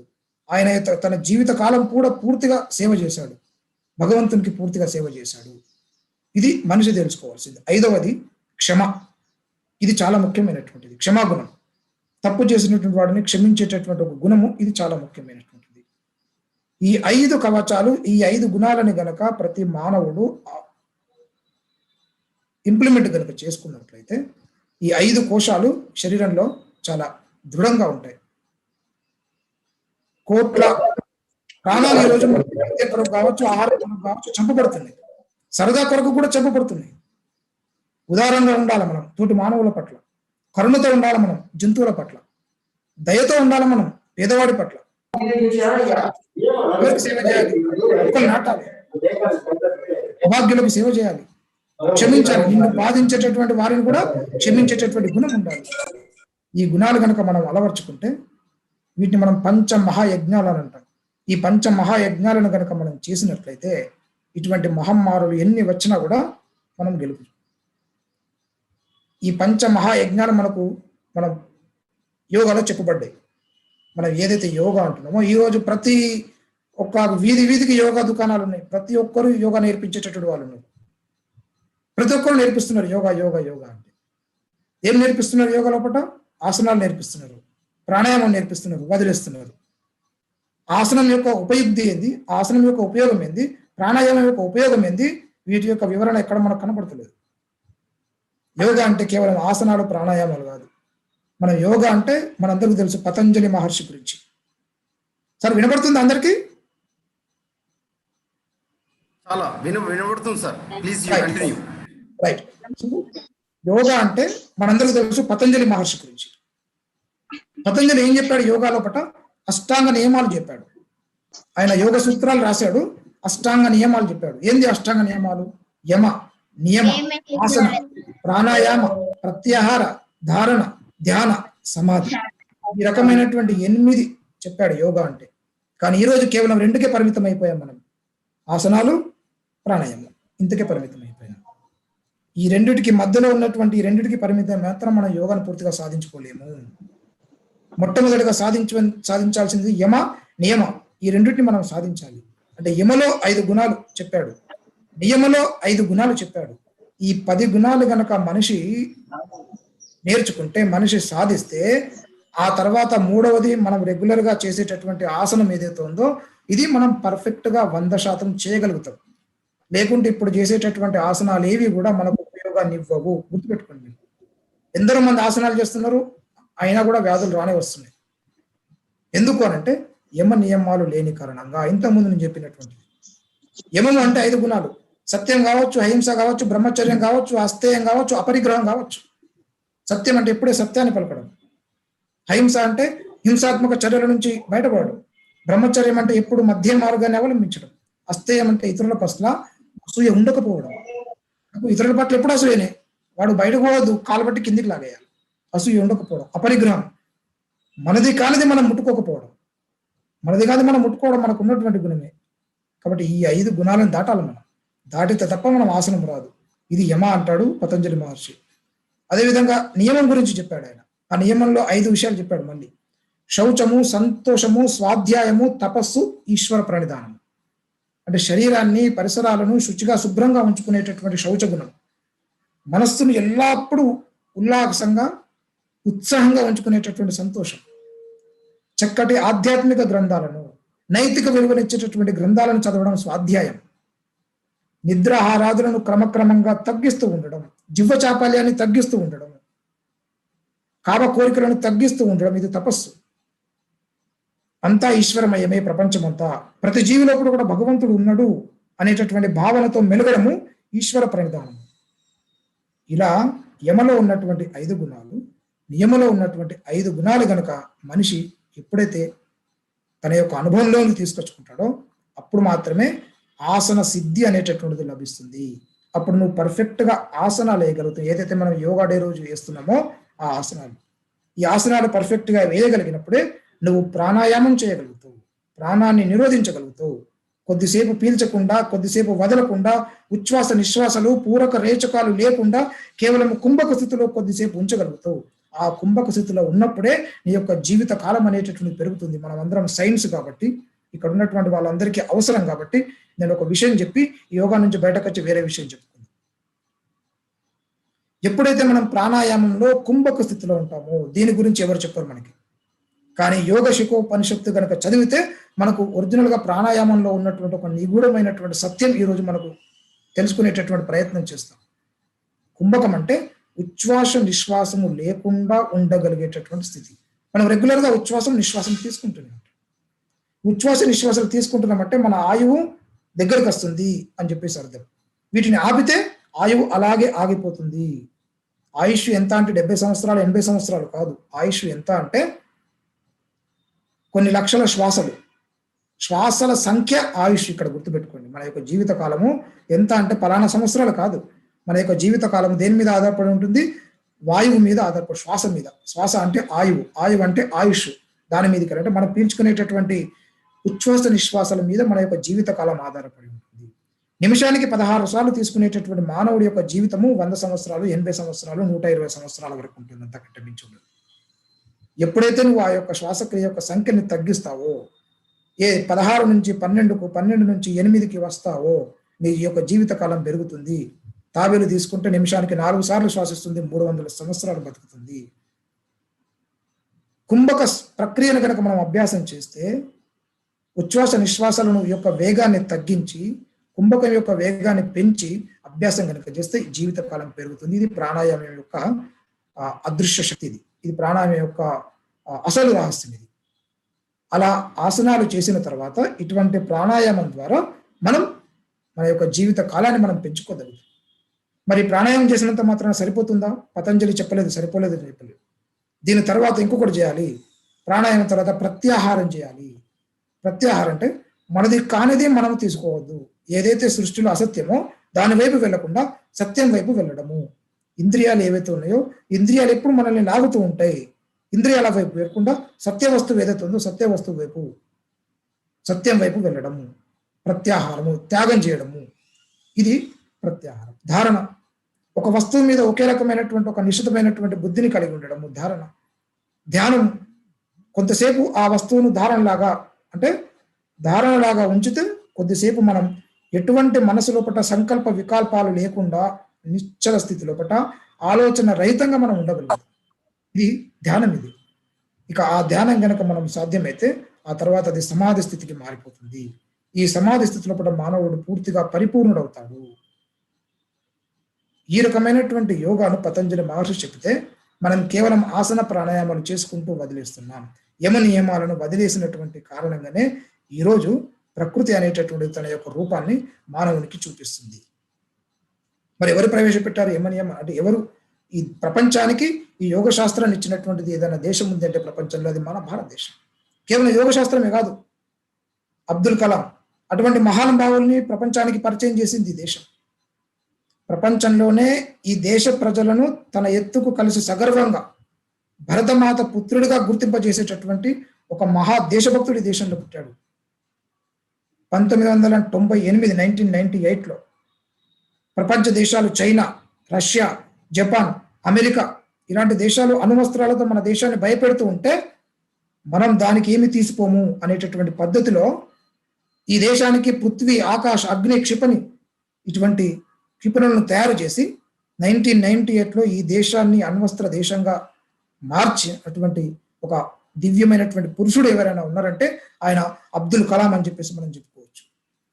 ఆయన 6వ తరగతి చదువుతున్నప్పుడు తన యొక్క గురువుతోని అలా నడుస్తూ నడుస్తూ వెళ్తా ఉంటే, శివసుబ్రహ్మణ్యం వారి యొక్క గురువు వెళ్తా ఉంటే పైన పక్షిని చూసి ఆ పక్షిలాగా నేను ఉండగలనా అని చెప్పేసి తన యొక్క గురువుతోనే అంటాడు. ఆయన ఏమంటాడంటే, తప్పకుండా నువ్వు ఎగరడం ఏంటి, నువ్వు అలా కాదు, పక్షిలాగా ఉండడం కాదు, నువ్వు ఎగరడం ఏంటి, విమానాన్నే తయారు చేస్తావు అని చెప్పేసి ఆయన చెప్తాడు. ఆయన ఏరోనాటిక్ ఇంజనీరింగ్ చేశాడు. తర్వాత అబ్దుల్ కలాం శాస్త్రవేత్త అయ్యాడు, రాష్ట్రపతి అయ్యాడు. ఆ తర్వాత దాదాపుగా 83 సంవత్సరాల కాలంలో 83 సంవత్సరాల వయసు ఉన్నప్పుడు ఒక యూనివర్సిటీలో విద్యార్థులతో మాట్లాడుతూ గుండె ఆగి ఈ దేశం కోసం మరణించి తన యొక్క జీవితాన్ని ముగించినటువంటి అటువంటి మహానుభావుల్ని ఈ దేశము ప్రపంచానికి అందించింది. ఇలా ఒకరు కాదు, ఇద్దరు కాదు, కోట్ల మంది. 1857 నుంచి 1947 వరకు, 1857 to 1947 ఒక్కరు కాదు, ఇద్దరు కాదు, నూనూగు మీసాల వయసు ఉన్నటువంటి 15 సంవత్సరాల వయసు ఉన్నటువంటి వాళ్ళ నుంచి 80 సంవత్సరాల వయసు ఉన్నటువంటి వరకు దాదాపుగా 3,50,000 మంది ఉరికంబం ఎక్కి ఆ ఉరికంబాన్ని ముద్దాడి ఈ దేశం కొరకు త్యాగం చేసినటువంటి భరతమాత బిడ్డలను కన్నటువంటి దేశం ప్రపంచంలో ఈ రోజు ఏదైనా ఉందంటే అది భారతదేశం. అటువంటి మహానుభావుల్ని ఈ దేశం అందించింది. వాళ్ళను మన దురదృష్టం, వాళ్ళ యొక్క పనులను మనం ఈరోజు మర్చిపోయాం. ఇప్పటికీ మన దేశంలో మనం పాశ్చాత్య సంస్కృతిని ఇప్పటికీ మనం అవలంబిస్తున్నాం. బర్త్డే వస్తే మనం దీంట్లో దీపం ఆర్పేస్తున్నాం, క్యాండిల్స్ ఒక 10 పెట్టి, 10వ సంవత్సరం అంటే 10 పెట్టి ఆర్పేస్తున్నాం. దీపం ఎవరింట్లో ఆరిపోతుంది? చనిపోయినటువంటి వాళ్ళ ఇంట్లో ఆరిపోతుంది. ఆ సంస్కృతి కాదు మనది. దీపం వెలిగించి ఆశీర్వాదం ఇచ్చేటటువంటి సంస్కృతి మనం ఇప్పటికీ పాశ్చాత్య సంస్కృతిలో పుట్టినాం. న్యూజిలాండ్లో ఒక మూల నుంచి ఇంకొక మూలకు వెళ్తే అక్కడ ఒకే రకమైన వాతావరణంలో ఉంటుంది, గుర్తుపెట్టుకోండి. న్యూజిలాండ్ ఒక మూల నుంచి ఇంకో మూలకు పెడితే ఒకే రకమైన ఆహార పదార్థాలు తింటారు. అక్కడ 6 నెలలకు ఒకసారి సూర్యుడు కనబడతాడు. ఒక మూల నుంచి ఇంకో మూలకు న్యూజిలాండ్కి పోతే ఒకే దేవుణ్ణి పూజిస్తారు. ఒక మూల నుంచి ఇంకొక మూలకు పోతే ఒకే భాష మాట్లాడతారు న్యూజిలాండ్లో. అటువంటి న్యూజిలాండ్ నుంచి ఒక రీసెర్చ్ సైంటిస్ట్ మన దగ్గరికి వచ్చి రీసెర్చ్ చెయ్యి ఈ దేశం మీద అని చెప్పేసానంటే ఒక సైంటిస్ట్ వచ్చాడు. ఆ సైంటిస్ట్ రీసెర్చ్ చేసి ఈ దేశమంతా తిరిగాడు. తిరిగి ఏమన్నాడంటే, ఒక దేశంలో మాట్లాడుతున్న, ఒక రాష్ట్రంలో మాట్లాడుతున్న భాష వేరు, ఇంకో రాష్ట్రంలో మాట్లాడుతున్న భాష వేరు. ఒక రాష్ట్రంలో తింటున్నటువంటి ఆహారం వేరు, ఇంకో రాష్ట్రంలో తింటున్నటువంటి ఆహారం వేరు. ఒక రాష్ట్రంలో దగ్గర కొద్దిగా నల్లగా ఉంటారు, ఇంకొక రాష్ట్రంలో తెల్లగా చామన ఛాయగా ఉంటారు. ఇలా ఉన్నటువంటి చూసి ఆయన ఇది దేశం యొక్క సమూహం, ఇది రాష్ట్రాలు కాదు, దేశం కాదని చెప్పేసి అన్నాడు. అంటే చూడండి, భిన్నత్వంలో ఏకత్వాన్ని ప్రదర్శించినటువంటి దేశం ఈ ప్రపంచంలో ఏదైనా ఉన్నట్టే అది కేవలం ఈ భారతదేశం మాత్రమే. ఇది మనం మర్చిపోయిన కారణంగా ఇటువంటి విపత్తులను ఎన్నింటినో మనం ఎదుర్కొనాల్సి వస్తుంది. మనం మన దేశం యొక్క గొప్పతనాన్ని ఈ రోజు మర్చిపోయాం. వ్యాక్సిన్స్ పలానా రోజు ఎక్కువ ఇచ్చినాం అని అంటే ఎందుకు ఎక్కువ ఇచ్చారని చెప్పేసి అడిగేటటువంటి ఒక దుష్టులు తయారయ్యారు. తక్కువ ఇస్తే అడుగుతున్నారు, ఎక్కువ వ్యాక్సిన్స్ ఇచ్చినా కూడా అడిగేటటువంటి ఒక దుస్థితి ఈ దేశంలో సంక్రమించింది. కొలంబస్ మనకు తెలుసు. ఏం చేశాడు కొలంబస్? 900 సంవత్సరాల ముందు ఇప్పటి వరకు అమెరికా లేదు. కొలంబస్ ప్రపంచానికి అమెరికాను పరిచయం చేసిండు. ఇజ్రాయిల్ లేదు 2000 సంవత్సరాల ముందు. మన ప్రపంచ పటం తీసుకుంటే ఇజ్రాయిల్ మనకు కనబడదు 2000 సంవత్సరాల ముందు. యేసు అనేటటువంటి వ్యక్తి ప్రపంచానికి ఇజ్రాయిల్ను తెలిపాడు. 5000 సంవత్సరాల క్రితం వరకు చైనా లేదు. ప్రపంచ పటంలో చైనా కనబడదు మనకి. 5000 సంవత్సరాల క్రితమే మొట్టమొదటిసారిగా ప్రారంభమైంది. బోధి ధర్ముడు చైనా అనేటటువంటి దేశం కూడా ఉంది అని చెప్పేసి చెప్పాడు. 1400 సంవత్సరాల క్రితము అసలు ఇస్లాం దేశాలు అనేటటువంటి లేవు. ప్రపంచ పటంలో ఎక్కడ కనబడవు. ఇప్పుడు 14 సంవత్సరాల క్రితమే మనకు స్టార్ట్ అయినాయి. మరి ఇలాంటిది మన భారతదేశం ఎప్పుడు ప్రారంభమైంది అని శాస్త్రవేత్తలను అడిగితే ఎవ్వరు కూడా ఈ దేశంలో పుట్టినటువంటి వారు కానీ, ప్రపంచంలో తత్వవేత్తలు కానీ, ప్రపంచ చరిత్రను చదివినటువంటి వాళ్ళు కూడా ఎవ్వరు కూడా ఈ దేశం యొక్క వయసును అంచనా ఇప్పటి వరకు వేయలేదు. అంటే చరిత్రకారులకు అందనటువంటి చరిత్రకారుల యొక్క పరిశోధనల కొలమానాలకు కూడా అంటున్నటువంటి దేశం ఇది మన భారతదేశము. అటువంటి భారతదేశాన్ని మనం మర్చిపోయాం. దాదాపుగా ప్రపంచంలో 28 ప్రాచీన సంస్కృతులు ఒకప్పుడు దైదీప్యమానంగా వెలిగిపోయినాయి. కానీ ప్రస్తుతం ఆ సంస్కృతులు మనకు ఈ దేశంలో ప్రపంచంలో నాశనం అయిపోయినాయి. మనకు తెలుసు ఈజిప్ట్ సంస్కృతి ఇప్పుడు లేనే లేదు. వైదిక సంస్కృతి అది. కేవలం ఇప్పుడు ప్రస్తుతం పైన పిరమిడ్స్ ఉంటే లోపల మమ్మీలు కనపడితే తప్ప ఇంతకు మించి ఏమి కూడా ఈజిప్ట్ లో కనపడదు. మనకు అలెగ్జాండర్ గురించి తెలుసుకున్న విశ్వవిఖ్యాత విజేత అని గ్రీకు దేశం చాలా గొప్పగా మనం చదువుకున్నాం. కానీ ఆ గ్రీకు దేశం ప్రపంచంలో ఇప్పుడు ఉన్నదంటే లేదు. ఎగుమతుల ద్వారా వర్తక సామ్రాజ్యంగా పెరిగినటువంటి ఒక రోమ్ దేశం మనం పుస్తకంలో చదివాం. కానీ ఇప్పుడు రోమ్ దేశం మనకు ప్రపంచ పటంలో కనపడదు. ఇలా అనేక రకాల నాగరికతలు, సుమేరియా నాగరికత, బాబిలోనియా నాగరికత, మెసొపొటేమియా నాగరికత, అస్సీరియా నాగరికత, ఇవన్నీ కూడా మనం పుస్తకంలో చదివాం. చాలా గొప్ప నాగరికతలు. కానీ ఇటువంటి దేశాలు ఇప్పుడు మనకు భూపటంలో, ప్రపంచ పటంలో ఎక్కడ కూడా కనబడకుండా నాశనం అయిపోయినాయి. ఎందుకు నాశనం అయిపోయినాయి? మన దేశం కొన్ని కోట్ల సంవత్సరాల క్రితం ఎప్పుడు ఏర్పడినప్పటికీ కూడా ఈ దేశం పైకి అనేక రకాలైనటువంటి శుకులు కావచ్చు, తుష్కరులు కావచ్చు, మొఘలులు కావచ్చు, సుల్తానులు కావచ్చు, నవాబులు కావచ్చు, షేకులు కావచ్చు, పఠానులు కావచ్చు, పోర్చుగీసు వారు, డచ్ వారు, ఫ్రెంచ్ వారు, బ్రిటిష్ వారు ఒకరి తర్వాత ఒకరు దాదాపుగా 1200 సంవత్సరాల పాటు దాడి చేసినప్పటికీ కూడా ఈ దేశం ఇప్పటికి కూడా లేచి నిలబడినటువంటి దేశం ఏదైనా ఉంది ప్రపంచంలో అంటే అది మన భారతదేశం. అటువంటి మన భారతదేశాన్ని మనం మర్చిపోయాం. మన చరిత్రను మనం మర్చిపోయినటువంటి కారణంగానే ఇటువంటి మహమ్మారులు అనేటటువంటి మనకి ఈరోజు మనం చూస్తున్నాం. ఆ రోజు అరిస్టాటిల్ మొట్టమొదటి సైంటిస్ట్ అని అన్నాం. ఆయన జీవశాస్త్రవేత్త, ఆర్థిక శాస్త్రవేత్త, అనేక రకాలైనటువంటి శాస్త్రాలకు పితామహుడు అని చెప్పేసి మనం చదువుకుంటున్నాం పుస్తకంలో. భూకేంద్రక సిద్ధాంతాన్ని మొట్టమొదటిసారిగా ప్రతిపాదించాడు. అంటే భూమి స్థిరంగా ఉంటుంది, సూర్యుడు చుట్టూ తిరుగుతూ ఉంటాడు అనే సిద్ధాంతం ప్రతిపాదించాడు. ఇదే సిద్ధాంతాన్ని టాలమీ అనే శాస్త్రవేత్త కూడా చెప్పాడు. ఆ తర్వాత 100 సంవత్సరాలకి కోపర్నికస్ వచ్చేసి ఏం చెప్పాడంటే భూమి స్థిరంగా ఉండదు, సూర్యుడు స్థిరంగా ఉంటాడని చెప్పాడు. భూమి తిరుగుతూ ఉంటుందని చెప్పాడు. దాన్ని ప్రజలు వ్యతిరేకించిండ్రు, మతాధికారులు కూడా వ్యతిరేకించిండ్రు. ఆయన రాసినటువంటి పుస్తకాన్ని కూడా నిషేధించిండ్రు. ఆ తర్వాత ఆయన చనిపోయాడు. ఆ తర్వాత గెలీలియో వచ్చాడు, ఆయన టెలిస్కోప్ కనుగొన్నాడు. మనం అంతా ఇది ఇంత చరిత్రలో చదువుతుంటాం. టెలిస్కోప్ కనుగొన్నాడు. దాని ఆధారంగా సూర్య కేంద్ర సిద్ధాంతాన్ని ఆయన ప్రతిపాదించాడు. అంటే సూర్యుడు కేంద్రంగా ఉంటాడు, భూమి తన చుట్టూ తిరుగుతుంది అని ఆయన చెప్పినందుకు ఆయన కూడా అప్పుడు ఉన్నటువంటి శాస్త్రవేత్తలు జైల్లో పెట్టాడు. పాపం ఆయన జైల్లో పెట్టినటువంటి కారణంగా ఆయన చనిపోయాడు. సూర్య కేంద్ర సిద్ధాంతాన్ని సమర్థించినటువంటి శాస్త్రవేత్తలు చాలా మంది ఉన్నారు. వాళ్ళందరినీ కూడా ప్రపంచం ఒప్పుకోలేదు, సైన్స్ ఒప్పుకోలేదు ఈసారి. కానీ కెప్లర్ గ్రహాల యొక్క గమనాన్ని కూడా వివరించాడు. కానీ ఆయన్ని కూడా, కెప్లర్ను కూడా ఆ రోజు ప్రజలు చంపేశారు. కానీ వీళ్ళందరికంటే ముందు ఇదంతా పాశ్చాత్య దేశాల్లో జరిగినటువంటి ఆవిష్కరణ. కానీ వీళ్ళకంటే ముందు మనకు పాట్నాలో ఒక మనిషి పుట్టాడు. ఎప్పుడు అది 500 సంవత్సరాలకు ముందు పుట్టాడు. ఏం చెప్పాడు? ఆర్యభట్ట అనేటటువంటి శాస్త్రవేత్త పుట్టాడు. భూమి గుండ్రంగా ఉంటుందని చెప్పాడు. సూర్య కేంద్రక సిద్ధాంతాన్ని అప్పుడే చెప్పాడు 500 సంవత్సరాల క్రితం. కాబట్టి వీళ్ళు ఇప్పుడు చెప్పారు. కానీ మన భారతదేశంలో పుట్టినటువంటి శాస్త్రవేత్తలు ఎవరైతే ఉన్నారో ఎప్పుడు 500 సంవత్సరాల క్రితం సంస్కృతంలో ఉంచినటువంటి ఆ విజ్ఞానం మన దగ్గర ఉంది. ప్రపంచంలో ఏ దేశంలో ఆ విజ్ఞానం అనేటటువంటి పాశ్చాత్యులు మనకు ఒకటి చెప్తా ఉంటారు. మనం సైంటిస్టులు 1, 2, 3 ఇవన్నీ మనం అంటూ ఉంటాం. మ్యాథమెటిక్స్ లో విదేశాలు చాలా ఇన్వెస్టిగేషన్స్ జరిగినాయి, చాలా ఇన్నోవేషన్స్ జరిగినాయి, చాలా కనిపెట్టారు. కేవలం భారతదేశం వాళ్ళు ఏం కనిపెట్టారు? భారతదేశం వాళ్ళు సున్నాను కనిపెట్టారని చెప్తూ ఉంటారు. అవును, మన భారతదేశం వాళ్ళు నిజంగానే సున్నాని కనిపెట్టారు. వాస్తవం. ఎందుకు సున్నాని కనిపెట్టారు భారతదేశం అని అంటే చూడండి, ఇక్కడ 1 అని అంటే 1ని కనుగొన్నటువంటిది మన భారతదేశం వాళ్ళు కాకపోయినా కూడా 1 అంటే ఒక ప్లేస్ నుంచి ప్రారంభం అవుతుంది, ఇంకొక ప్లేస్ కి అంతమవుతుంది. 2 అని రాసినా కూడా ఒక సైడ్ నుంచి ప్రారంభం అవుతుంది, ఇంకొక ప్లేస్ కి అంతమవుతుంది. 2 నుంచి 1 నుంచి 9 వరకు ఏ అక్షరం రాసినా కూడా ఒక ప్లేస్ నుంచి ప్రారంభం అవుతుంది, ఇంకొక ప్లేస్ నుంచి అంతమవుతుంది. కానీ ఎప్పుడైతే నువ్వు 0 రాస్తావో, ఏదైతే 0ని కనుగొన్నది భారతదేశం అని విక్కిరిస్తున్నారో, ఆ 0ని రాసేటప్పుడు నీకు ఆది ఉండదు, అంతము ఉండదు. కాబట్టి ఆది అంతము లేనటువంటిది ప్రపంచంలో ఏదైనా ఉందంటే దట్ ఈస్ గాడ్. ఆ భగవంతుని మొట్టమొదటిసారిగా ప్రపంచానికి పరిచయం చేసినటువంటి దేశము ఈరోజు భారతదేశము. దాన్ని మర్చిపోయారు.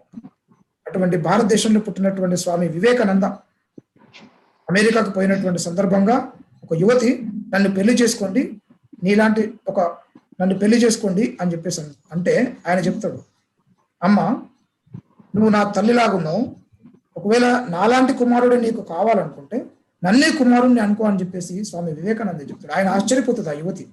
అలాంటి ఆఫర్ కనుక ఆ విదేశాల్లో ఎవరికైనా ఇస్తే వాళ్ళు ఇమ్మీడియట్ గా పెళ్లి చేసేసుకుంటారు. కానీ ఆయన తల్లిగా భావించాడు. నువ్వు ఈ రకంగా భావిస్తున్నావు అని ఆ వివేకానందను అడిగితే స్వామి వివేకానంద చెప్తాడు కదా, ఇది నా భారతదేశం ఇచ్చినటువంటి నాకు సంస్కృతి. నా భారతదేశంలో నా అమ్మ చెప్పినటువంటి మాతృదేవోభవ, పితృదేవోభవ, ఆచార్య దేవోభవ, పరస్త్రీని దైవంగా చూయించమని చెప్పేటటువంటి నా సంస్కృతి, నా భారతదేశం ఇచ్చినటువంటి సంస్కృతి అని చెప్పి స్వామి వివేకానంద. అటువంటి వివేకానందను పుట్టించినటువంటి దేశం ఇది మన భారతదేశం. అటువంటి వాళ్ళని మనం మర్చిపోయాం. అంటే మనం మర్చిపోయినటువంటి కారణంగా ఈరోజు మన లోపల ఆ గుణాలన్నీ కూడా మన నుంచి డిసోసియేట్ అయిపోయి వియోజనం చెంది ఈ రకమైనటువంటి ఏ రోగం వచ్చినా కూడా మనం ఇమ్మీడియట్ గా ఆవాహన చేసేటటువంటి ఒక శక్తి వచ్చేసింది వాటికి. వాటిని మనం ఒక పదాన్ని వాడచ్చు, మనం ఆత్మ విస్మృతి అని అంటాం. మనం సెల్ఫ్ కాన్షియస్ మనం మర్చిపోయాం. మనం ఎవరమో మనం మర్చిపోయాం. ఒక సింహం పిల్ల అడవి లోపల తను దారి తప్పిపోయి చిన్న పిల్ల ఈ గొర్రెల మందలో కలిసిపోతుందట. కొన్ని గొర్రెలతో పాటు పెరుగుతుంటుంది, పాపం పెద్దగా అవుతుంది. పెద్దగైనా కూడా గొర్రెలతో పాటే పెరుగుతుంది, అలవాటు అయిపోయింది కాబట్టి. ఒకరోజు ఇట్లనే ఆ గొర్రెలతో కలిసి మేస్తూ ఉంటే పెద్ద సింహం వచ్చింది అక్కడికి. చూసింది, అరే ఇది సింహం పిల్ల కదా అని చెప్పేసి అనుకుంది. మేకలన్నీ పరిగెత్తడం ప్రారంభం చేసింది. మేకలతో పాటు ఈ సింహం పిల్ల కూడా పరిగెత్తడం ప్రారంభం చేసింది. పెద్ద సింహం చూసి ఈ సింహం ఎందుకు పరిగెత్తుతుంది, మేకలు కదా పరిగెత్తాల్సింది అని చెప్పేసి ఆ చిన్న సింహాన్ని పట్టుకొని, నువ్వు ఎందుకు పరిగెత్తుతున్నావు, నువ్వు సింహాన్ని కదా, నువ్వు ఎందుకు పరిగెత్తుతున్నావు అని అంటే, లేదు నేను సింహాన్ని కాదు నేను మేకనే అని చెప్పేసి అంటుంది. అంటే తను మేకతో పాటు పెరిగి పెరిగి పెరిగి తానేందో తాను మర్చిపోయి నేను మేకనే అని చెప్పేసి చెప్తుంది. ఇమ్మీడియట్ గా ఆ సింహం పిల్లని తీసుకొని వెళ్ళి ఒక చెరువు దగ్గరికి తీసుకొని వెళ్ళి తన ముఖాన్ని ఆ నీటిలో పట్ల చూయిస్తే అప్పుడు అది నేను సింహాన్ని, నేను నీలాగానే ఉన్నాను, నేను పారిపోవద్దు అని చెప్పేసి అప్పుడు దానికి అర్థమవుతుంది. అంటే మనం ఎవరేమో మనం వేరే వాళ్ళతో చెప్పించుకునేటటువంటి పరిస్థితి మనకు రావద్దు. స్వామి వివేకానంద గురించి తెలుసు, ఒక అబ్దుల్ కలాం గురించి తెలుసు, ఒక ఆర్యభట్ట గురించి తెలుసు, ఒక భగత్ సింగ్ గురించి తెలుసు, ఒక రామకృష్ణ పరమహంస గురించి తెలుసు. ఇంత తెలిసినటువంటి మన చరిత్ర, యోగా పతంజలి మహర్షి గురించి తెలుసు. ఇన్ని తెలిసినటువంటి మనం ఏందో మనం మర్చిపోయినటువంటి కారణంగా ఈరోజు మనకి దుస్థితి ప్రారంభమైంది. చివరగా ఒక భగత్ సింగ్ గురించి ఒక మాట చెప్పి మనం పూర్తి చేసుకోవచ్చు. భగత్ సింగ్ ను బ్రిటిష్ వారు జైల్లో పెట్టి ఉరివేసేటటువంటి సమయంలో నీ చివరి కోరిక ఏమిటి అని చెప్పేసి అడిగినప్పుడు ఆయన చెప్తాడు, నన్ను మీరు పిస్తోల్తో కాల్చి చంపండి అని చెప్పేసి ఆయన చెప్తాడు.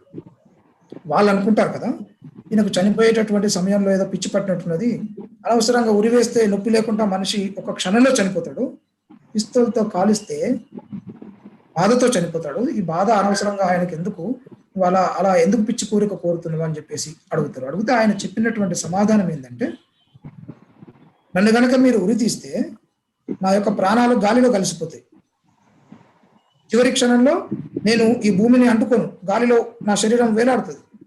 మీరు నన్ను పుస్తకాలతో కనుక కాల్చి చంపితే నా యొక్క రక్త బొట్టు ఈ భూమి మీద పడుతుంది, నా శరీరం ఈ భూమి మీద పడుతుంది. ఆ ప్రతి రక్తపు బొట్టు ఈ యొక్క మట్టిని నాన్పి ప్రతి మట్టి రేణువు నుంచి ఒక్కొక్క భగత్ సింగ్ వచ్చి మిమ్మల్ని ఈ దేశం నుంచి తరిమి కొడతాడు. అంటే చనిపోయేటటువంటి సమయంలో కూడా ఆ రకమైనటువంటి దేశభక్తిని చూపించినటువంటి వ్యక్తి ఈ దేశంలో ఎవరైనా ఉన్నారంటే ఆయన భగత్ సింగ్. అటువంటి మారిని మనం మర్చిపోయినటువంటి కారణంగా, అటువంటి మహానుభావుల యొక్క అడుగు జాడలలో మనం లేనటువంటి కారణంగా మనం ఈరోజు ఇటువంటి ఆపత్తులను మనం తెచ్చుకుంటున్నాం. ఏమి తినాలో అది తింటలేము, ఏది వినాలో అది వింటలేము, ఏది చూడాలో అది చూస్తలేము, ఏది సంపాదించాలో అది సంపాదిస్తలేము. దీని కారణంగా ప్రకృతిలో ఈ మార్పు అనేటటువంటిది ఖచ్చితంగా ప్రతి 30 సంవత్సరాలకు వచ్చి తీరుతుంది. కాబట్టి ఒకే ఒక మార్గము పరివర్తన అనేటటువంటిది జరగాలి.